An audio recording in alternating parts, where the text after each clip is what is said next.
we're seeing from the plaintiffs is basically an attempt to make Boreali into some sort of magic word, as they see it on this virtually limitless view of standing.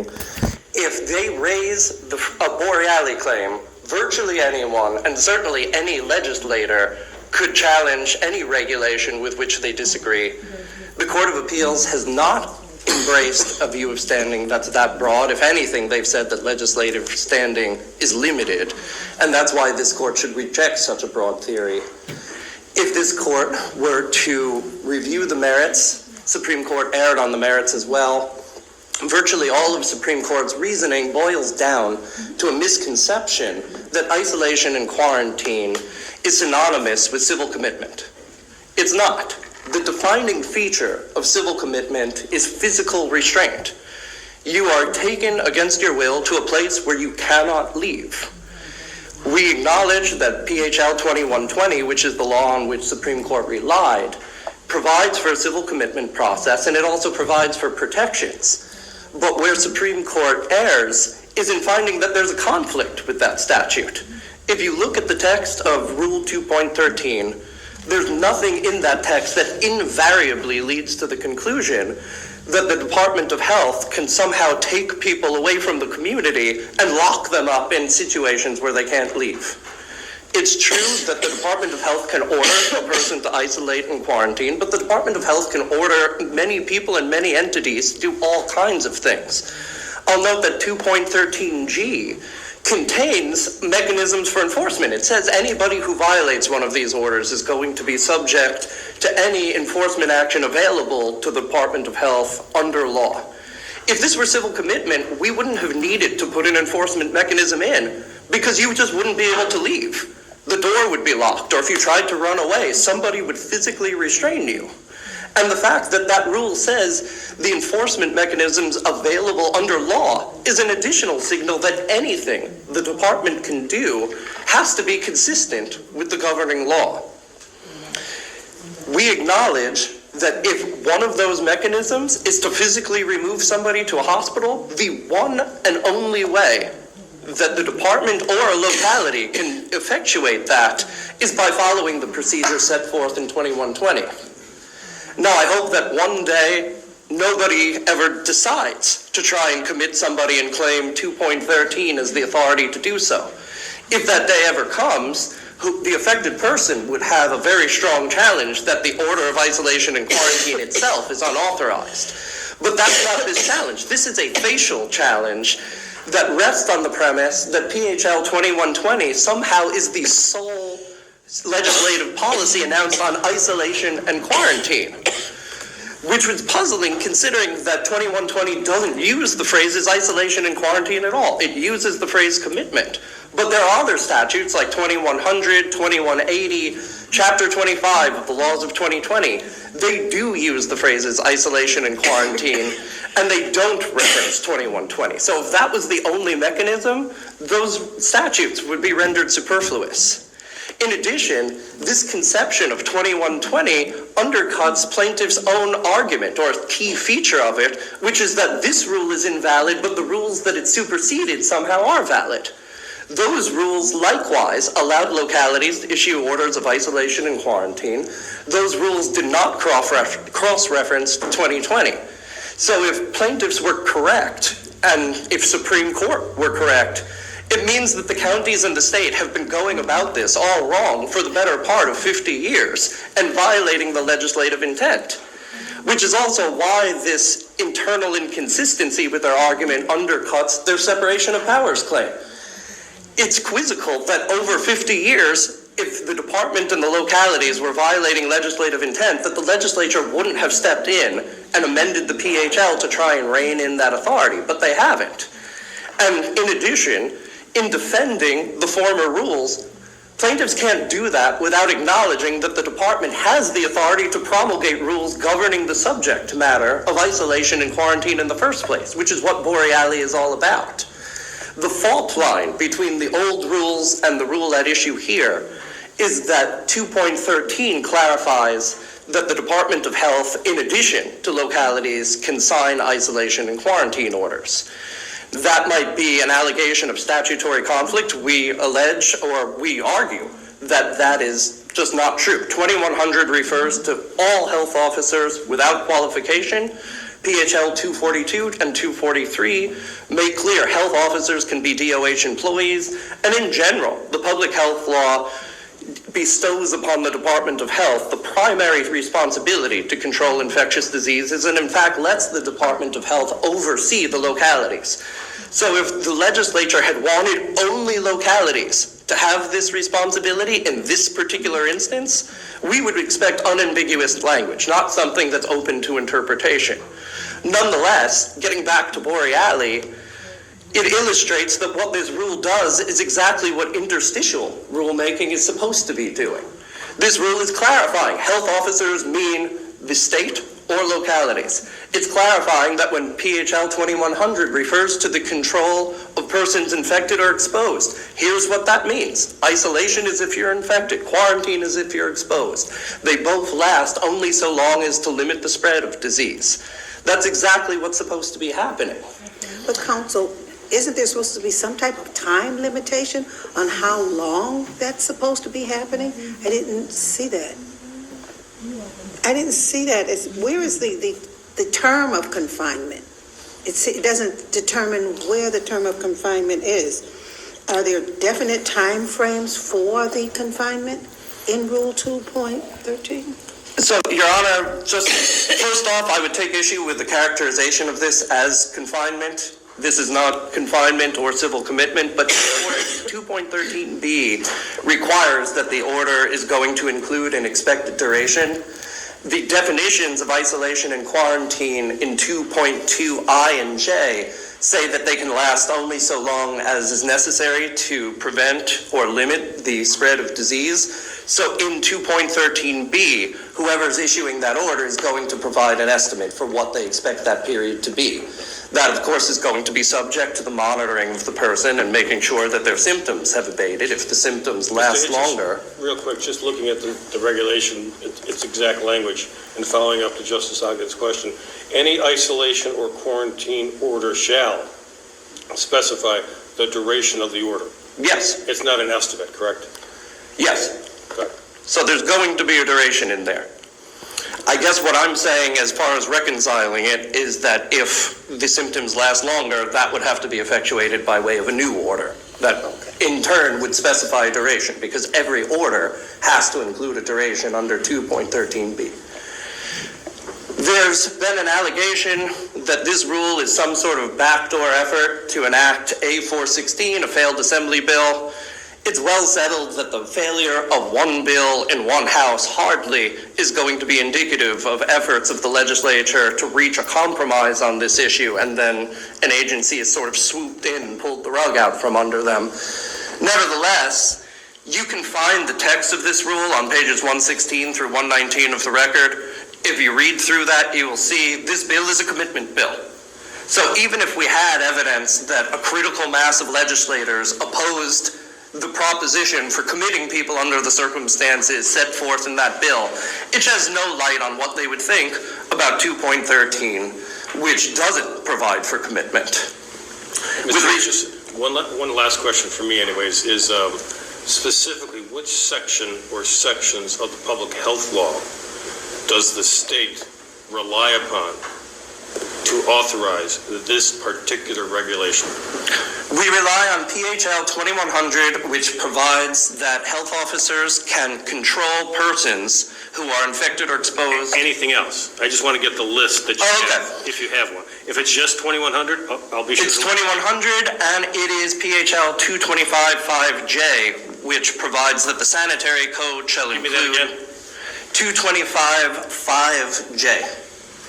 And that's the regulation governing what's going to be in the sanitary code. I know that there was an argument raised that we were invoking 5A, which is a generalized power over all matters related to public health. That certainly supports this rule, but 5J is more specific. It says the sanitary code shall include measures regarding the contact and communication with infected premises that is reasonably read, certainly in conjunction with 2100, to relate to who can enter and leave those premises. Counsel, so what does 5A permit? 5A permits the department to regulate all matters related to public health. But you're not relying on 5A is what you just indicated because you find that 5J is more specific, correct? Yes. Certainly 5A supports it, but we wouldn't put all our eggs into the 5A basket when we have more specific rules. Do you have anything further? Yes, Your Honor. With respect to the fourth Boreali factor and the claim that this violates due process, the text of the rules themselves resolve both of those issues because they show that isolation and quarantine is related solely to public health considerations. The very definitions of isolation and quarantine are anchored to public health.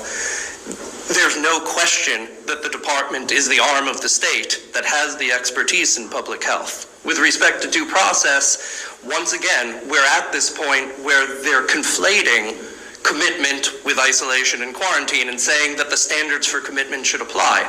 Federal courts have said that that simply isn't the case.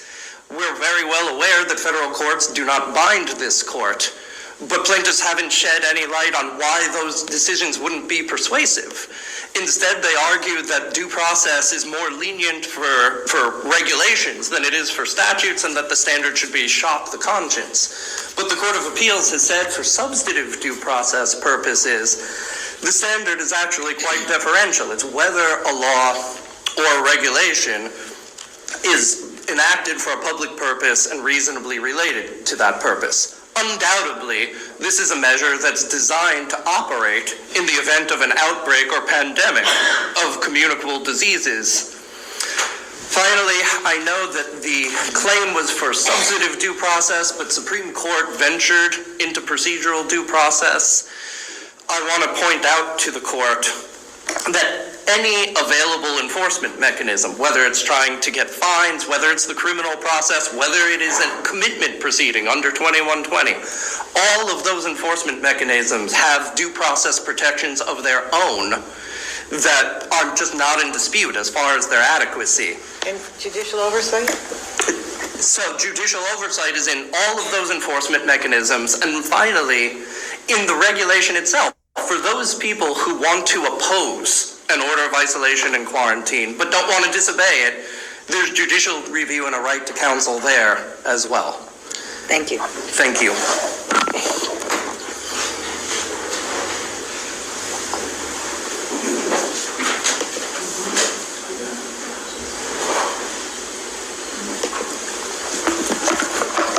Good morning, Your Honors. If it pleases the court, my name is Bobby Ann Flower Cox. I'm here on behalf of the plaintiffs.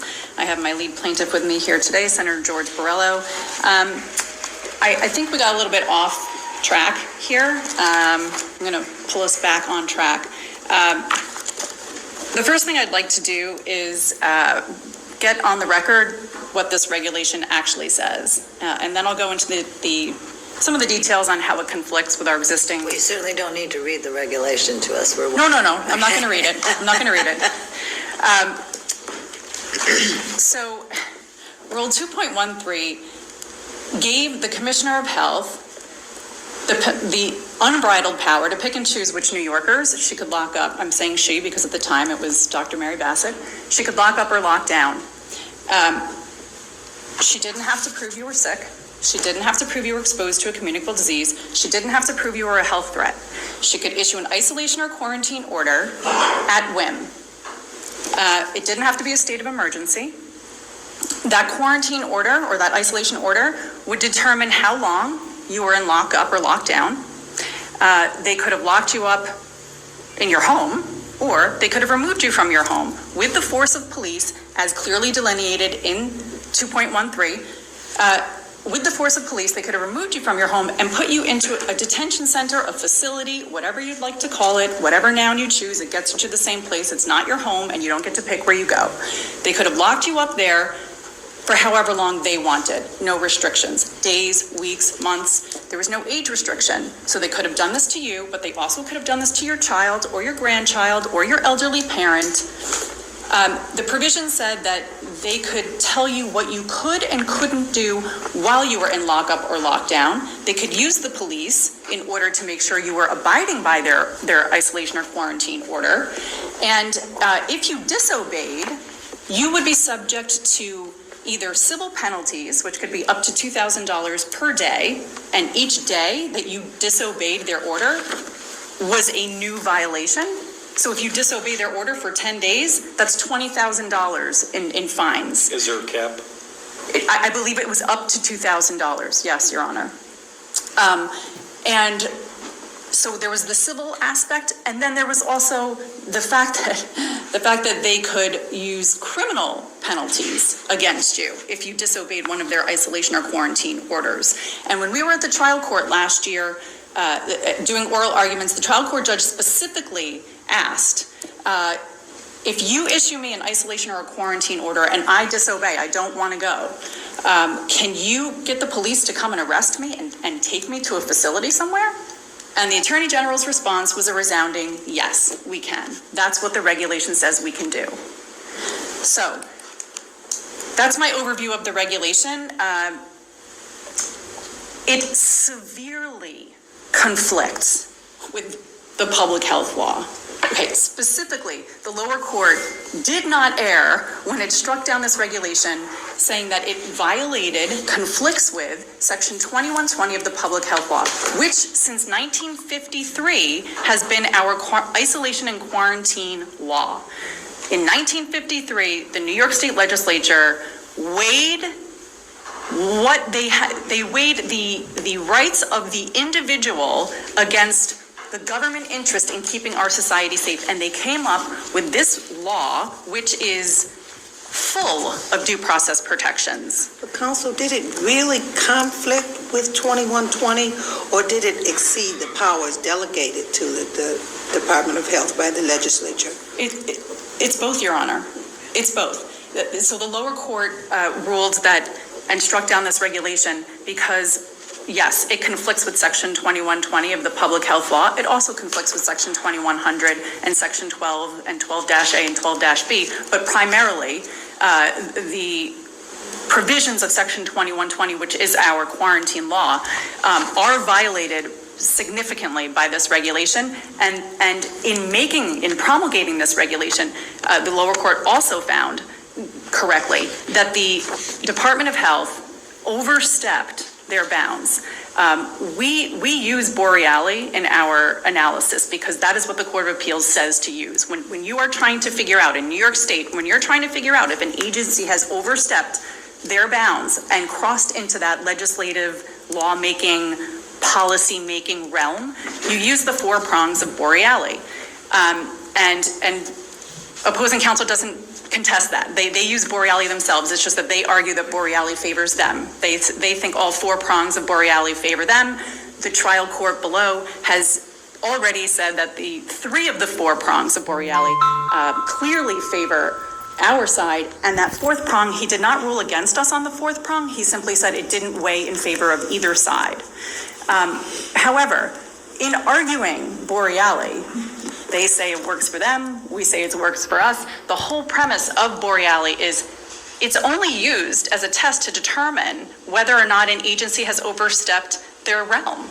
And so, yes, to answer your question, the lower court said, we're striking this down because it conflicts with Section 2120, and an agency cannot make a regulation that conflicts with a law, which the Attorney General does not contest that. They actually say it in their own papers, both here on appeal and at the lower court level. They acknowledge that agencies have to have an enabling statute or statutes to give them the power to make a regulation. And in this case, they did not have one. Certainly they did not have one. If I could just point out a couple of the glaring conflicts between Rule 2.13 and Section 2120 of the Public Health Law. I do have a chart that I put in my brief, which starts on page 13. I will direct the court to that. It starts on page 13 and it runs, I think, till page 15 or 16, because there are a lot of differences between this regulation and the law. But I just want to go over a couple of the main differences to point out to the court today. First of all, Our law, which we've had for 70 years, says that in order to even consider isolating or quarantining somebody from society, they have to first actually have the communicable disease that we're talking about here. Whereas Rule 2.13, there is no need for the Department of Health to prove that you are infected or exposed to a communicable disease. That is very clear in the language. The second thing that I want to point out on the conflicts is that once a doctor, according to the law, confirms that you actually are sick, and if they are concerned that you can't keep your germs to yourself, in essence, then the doctor would refer the matter to the local health authority. The local health authority, not the commissioner of state. The local health authority would then, if they think that there's a possible problem here with this person, they would start an investigation. And they gather their evidence, and if at the end of gathering their evidence, they think, yes, we have a problem here, this person is infected and is a public health threat, two-prong test, then they refer it to a magistrate. And a magistrate, a third-party, unbiased judge, gets to look at the evidence. There is a hearing. The person is afforded an attorney if they cannot afford one. And there's due notice that a hearing is coming up. Whereas the regulation says they can knock on your door with no due notice and they can hand you an isolation or a quarantine order. Ex parte, no hearing, no due notice, no right to have an attorney before you get locked up or locked down in your house, no right to contest any sort of evidence against you. There is no evidence against you because there's no hearing provided in Rule 2.13. It says you have the right to an attorney and judicial review after you're locked up, right? It's guilty until proven innocent. It's tremendous. We understand that. Okay, sorry, getting a little emotional, sorry. So just one other thing on the conflict between the rule and the law, Section 2120 of the Public Health Law, is that the law clearly says that if the judge determines that, yes, you are infected and yes, you are a public health threat, you can't or you won't comport yourself in a manner to protect those around you, then they can issue an isolation or a quarantine order and put you into a hospital for care so you can get better. That is not what the rule says. The rule says the Commissioner of Health can pick any place that the Commissioner of Health wants to put you. You have no say. And including the words residential or, quote, residential or temporary housing. So it's a stark contrast to our law, which we've had for 70 years, which sets out the policy that our legislature carefully weighed the rights and the concern of the government and then came up with this law. So that's what I wanted to say on the reg itself and on the differences between the reg and Section 2120 of the Public Health Law. We do also put forth... Yes. Forgive my interruption, but the other side indicated that they were relying on Section 2100 of the Public Health Law. There's two bases, 2100, and secondly, 225, 5J. Yes. 5A was probably too broad, albeit it provides support.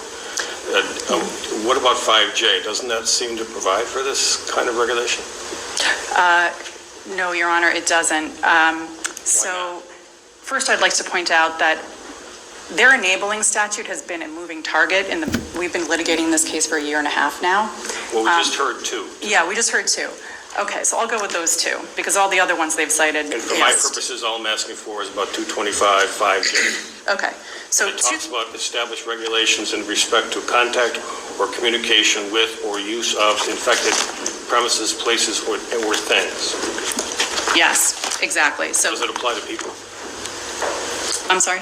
Does it apply to people? It does not, Your Honor. No.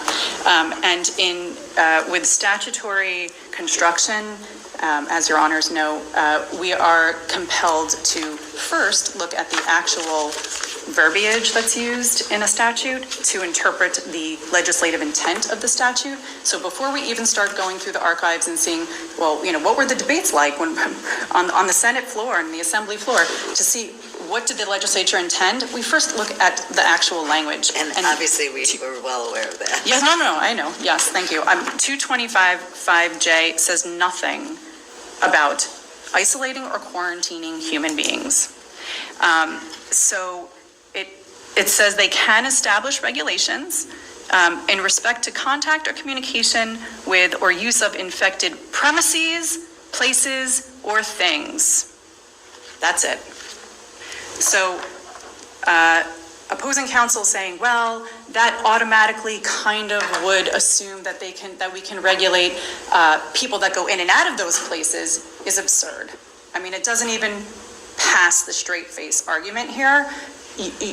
When countless cases from the Court of Appeals have held that when the legislature wants to delegate their power to an agency, they have to speak clearly, especially in the area of constitutional rights. So if the legislature wanted to pass a law that enables the Department of Health to make a regulation that allows them to arbitrarily pick out New Yorkers with no proof they're sick, with no proof they've posed a threat to other people, with no hearing beforehand, no notice, no right to an attorney to represent them before they get locked up, then it's not in the public health law. If they wanted to make it a provision in the public health law, they could easily do that. And in fact, A416, which opposing counsel brings up, did try to do that. That bill was proposed since 2015. It came about because of an Ebola outbreak, and a New York City member of the Assembly proposed this A416. It had prior numbers beforehand, but most recently it was A416. And for 7 years, from 2015 straight through December of 2021, A416 was proposed in the New York State Assembly. It is the same sum and substance, which the lower court did agree, the same sum and substance as Rule 2.13 that the Department of Health has issued in this case. It got no support whatsoever. It was proposed in the New York State Assembly Health Committee for 7 years in a row. It never made it onto the agenda of the Health Committee. I think we understand. Okay. It never went anywhere, is my bottom line. It didn't have a sister proposed law in the Senate. And the amicus brief that was submitted last year at trial court, which is part of the record before your honors, which was authored by Assemblyman Andy Goodell, gives a very detailed analysis of the treatment of A416. If you're interested, that is in the record before you. So I think it's clear that the Department of Appellants do not like our current New York State law, our policy on how we remove people from society if they are a public health threat. They don't like Section 2120 of the public health law. They think it's not good enough in time of emergency. And they have made that very clear both at the trial court level and here on appeal. At the trial court level, when we had oral arguments last year, the Attorney General's office was crystal clear. In essence, this pandemic has shown us that we can't have, all these different courts around the state, deciding if someone should be isolated or quarantined. We need to centralize power. We need, here in Albany, Commissioner of Health, we need to centralize power and be able to control 19 million New Yorkers with the flick of a pen, right? So if they want to change the law, if they want to change the public health law and make it more centralized, if they want to take out the due process protections that are currently in our quarantine law, all they need to do is ask the legislature to change the law. It's very simple. The Constitution provides 3 branches of government. Legislative branch is the one that's supposed to make law. So if the Department of Health wants to change policy and change the law, no problem. Peddle your goods to the New York State Legislature and see if they'll change it. One last thing I want to just point out is our overarching question here on appeal is really, does the Department of Health have to follow New York State law when they want to remove someone from society who is a public health threat?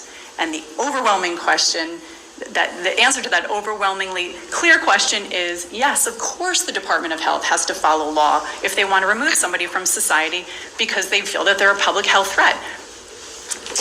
If they don't have to follow the law, then what's the point of having the New York State Legislature? And as far as standing is concerned,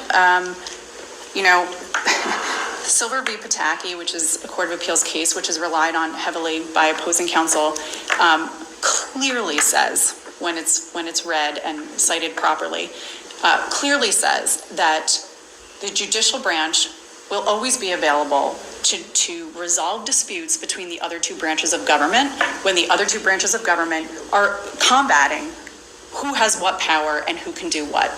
That is very clearly stated by the Court of Appeals in Silver v. Pataki. That court also said that if you are a legislator and you feel that you have been wronged by another branch of government because your power was either your vote was nullified or your power was usurped by another branch of government, you have standing. Silver v. Pataki makes it clear, and there are other Court of Appeals cases, but this is the one that opposing counsel relies upon, makes it clear. Legislators have standing, and you only need one legislator. You don't have to have, Silver v. Pataki says that as well. You don't have to have the whole legislature on board. Even just one legislator has standing to sue if he or she thinks that their power has been usurped by another branch or their vote has been nullified. And since day one, we have been arguing that the power of the legislators has been usurped. That's the only reason you use Boreali. Yeah, I think we understand that. So if you have any questions for me, I'm happy to answer them. If you do not, then I rest on my brief. Thank you very much.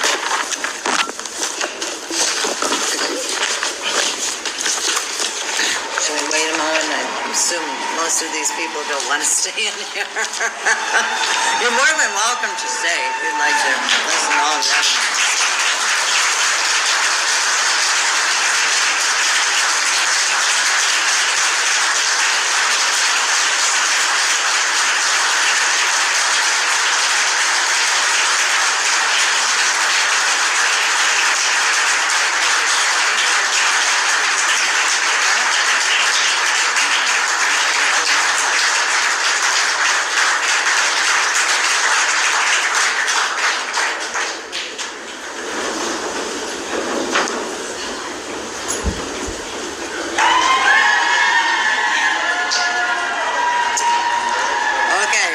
Continue with court. The next case for oral argument is People versus Casey Burke.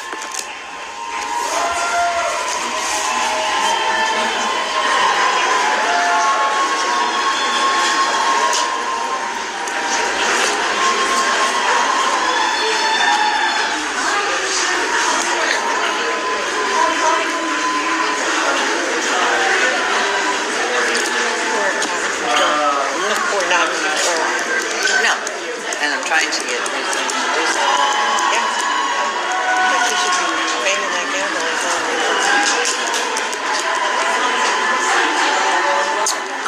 Can you make sure that people stop talking before in court?